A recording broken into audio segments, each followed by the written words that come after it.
Dear South Africa, founded by Rob Hutchinson, has raised the alert over something that I need to make you aware of. And Dear South Africa sends out emails to make South Africans aware, so you can subscribe to them, go to their website, and actually see what they are about, trying to make people aware of the public participation processes where government often tries to do things under the rug or under the table without people noticing, and often over holiday periods. But in this email that Rob Hutch sent out to me and hundreds of thousands of other South Africans, he alerts us to new immigration laws that are coming out. Okay, open borders and refugee protection. And there are supporters for this and there are people against it. And I want to read through what the supporters say and what the opponents say. Because what should stand out here is that the Department of Home Affairs has released a draft revised white paper on citizenship, immigration and refugee protection, proposing the most significant overhaul of South African migration laws in a generation. So that's quite a long period of time.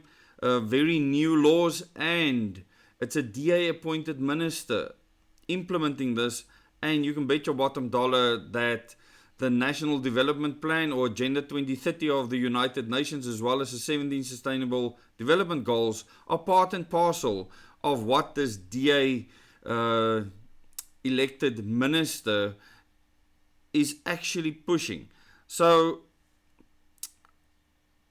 what Dear South Africa is asking is where you stand on this, to have your say as part of the public participation process, and they should probably open this up for a longer period of time, because there's some serious concerns with regards to your freedom of choice and your civil liberties, whatever that might mean these days. So where do you stand, he asks, what supporters say and what opponents say. So supporters say we need to secure the state. A mandatory intelligent population register is necessary to stop identity fraud and syndicates. So what you do is you make crime rampant, you allow crime to be rampant, you allow gangs and syndicates to operate, and then you have a reason to implement all of these draconian ways of monitoring, tracking and tracing people. The next thing that people who support this say is citizenship must be earned. Moving to a merit-based system ensures that citizenship is granted based on skills and economic contribution, not just time spent in the country. So not naturalization. And 3, stop asylum shopping. In other words, people jumping from one country to the other country to see where they can get asylum, to try and stop that. The first safe country rule effectively prevents economic migrants from using the asylum system as a back door. And then what opponents say. And to me, everything is about freedom of choice. And this is super important. And it's not that I am against having a secure state. A secure state is super important. Secure borders are super important. However, we are still humans and humanity needs to prevail when we consider all of these things. Opponents say it's mass surveillance, and I agree 100%. So you create the chaos so that the conditions are created where people beg for this mass surveillance, or as they call it, this intelligent population register.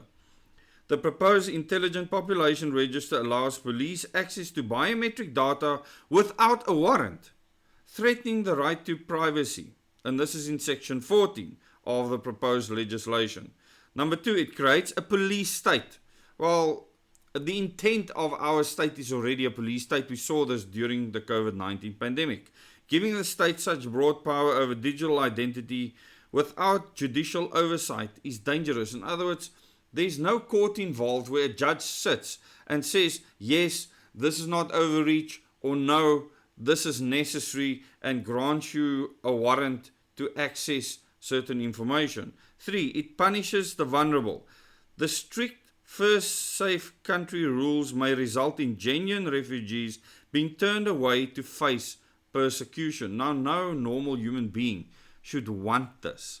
Most of the people that came to this country were refugees, fled persecution to begin with. So, people, I will give you a link to where you can look at this on the Dear South Africa site. Go and say how you feel about this. Have your say. And I'm not saying that the government is going to listen to you, but we have changed government's mind in the past. We have shown in mass in the past that what they are trying to pass is not okay. That we don't want this intelligent population register, and that we will fight it to the last breath. Thanks so much for watching this video, and remember, you can become a member on this channel, just a channel supporter, to support the work that we do. And all the other membership levels up to level 5 all have different perks, and a lot of content. On the highest level, you can go and watch 10 workshops with another additional 4 workshops, level 2 workshops, where you can learn how to become someone that can survive the circumstances that we live in at the moment. And many other presentations, as well as a 7-hour-long Double O Days meeting where I outline where the world is going and why things like this is being pushed down our throats.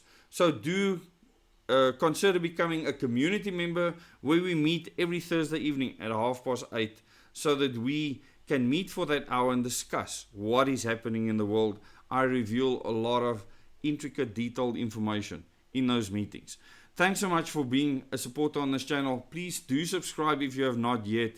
Click the bell icon so you can get notifications for future videos. A lot of people do not see the notifications, don't see that a new video has come out.